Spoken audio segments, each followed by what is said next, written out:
பாருங்கள், இது மாதிரி நான் கொப்பரை தேங்காய் எடுத்து மேலே இருக்கிற தோரெலாம் சீவிட்டு துருவி மிக்சி சாரில் போட்டு பொடி பண்ணி எடுத்து வச்சுருக்கிறேன். ஒரு தேங்காய் தான். இப்போ வந்து நம்ம கொப்பரை தேங்காயில் மிட்டாய் செய்யலாம். பாருங்கள், கப்பில் அளந்து எடுத்துக்கலாம். ஒரு கப்பு போட்டிருக்கிறேன்.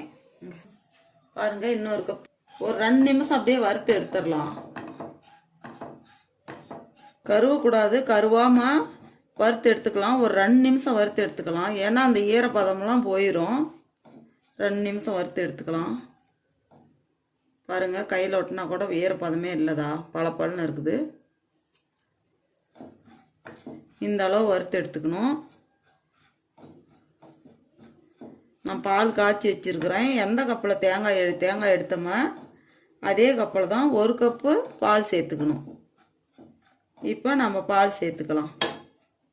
பாருங்கதா, 1 கப்பு பால் இதில் சேர்த்துக்கலாம். எல்லாம் சேர்ந்து கலந்து விடலாம். இந்த பால்லையே கொஞ்ச நேரம் வேகட்டும். ஒரு 10 நிமிஷம் அப்படியே இந்த பால்லையே வேகட்டும். அடுப்பு மீடியமாக வச்சுக்கலாம். அதிகமாக தூக்கி விட வேண்டாம். மீடியமாக வச்சு செஞ்சுக்கலாம். பாருங்கள், 10 நிமிஷம் ஆயிடுச்சு. எல்லாம் சேர்ந்து பால், இந்த நம்ம தேங்காய் போட்டோம்ல, அது எல்லாம் சேர்ந்து எல்லாம் வெந்து வந்துருச்சு. ஒரே ட்ரையாக வந்துருச்சு பாருங்கள். இப்போ நம்ம சர்க்கரையை சேர்த்துக்கலாம். அதில் 1 கப்பு சர்க்கரை போடுறேன். 1.25 கப்பு சர்க்கரை கரெக்டாக இருக்கும். அதிகமாகவும் இருக்காது, கம்மியாகவும் இருக்காது. இப்போ நம்ம எல்லாம் சேர்த்து அதில் கலந்து விடலாம்.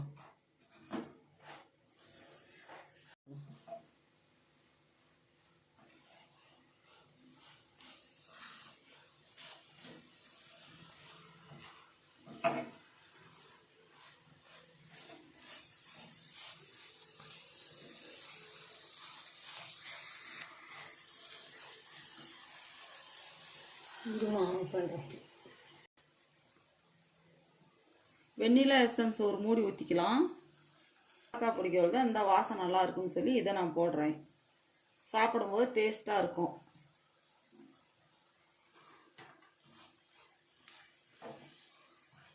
இப்படியே ஒரு 2-3 நிமிஷம் இப்படியே இருக்கட்டும். நல்லா கெட்டிப்பட்டு வரணும்.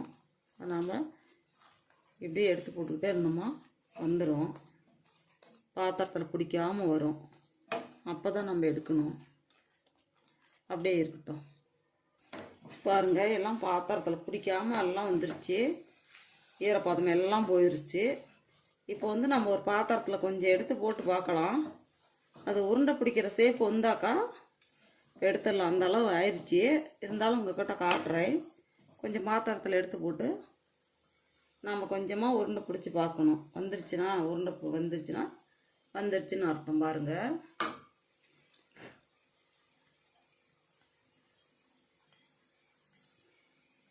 பாருங்கதா, உருண்டை வந்துருச்சு. பதமெல்லாம் கரெக்டாக வந்துருச்சு. இப்போ நம்ம எடுத்துடலாம். பாருங்கதா, நல்லா உருண்டை வந்துருச்சு. இப்போ நம்ம எடுத்துடலாம். நான் ஒரு தட்டில் நெய் பூசி வச்சுருக்கிறேன். இப்போ எடுத்து அதில் மாற்றிக்கலாம். நம்ம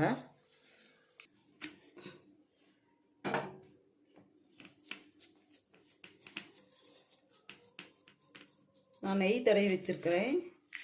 பாருங்கள், அப்படியே ஒரு கப்பில் நெய் தடவிக்கிட்டு தட்டி எடுத்து விட்டுடலாம். ஒரு 10 நிமிஷம் இருக்கட்டும். பாருங்கள், கட் பண்ணி விட்டுட்டோம். இப்போ நாம் அந்த முட்டையை எடுத்து பார்க்கலாம். பாருங்கள் எப்படி வந்திருக்குதுன்னு. பாருங்கதா எப்படி இருக்குன்னு. சூப்பராக வந்திருக்குது. இதே மாதிரி நீங்களும் செஞ்சு பாருங்கள்.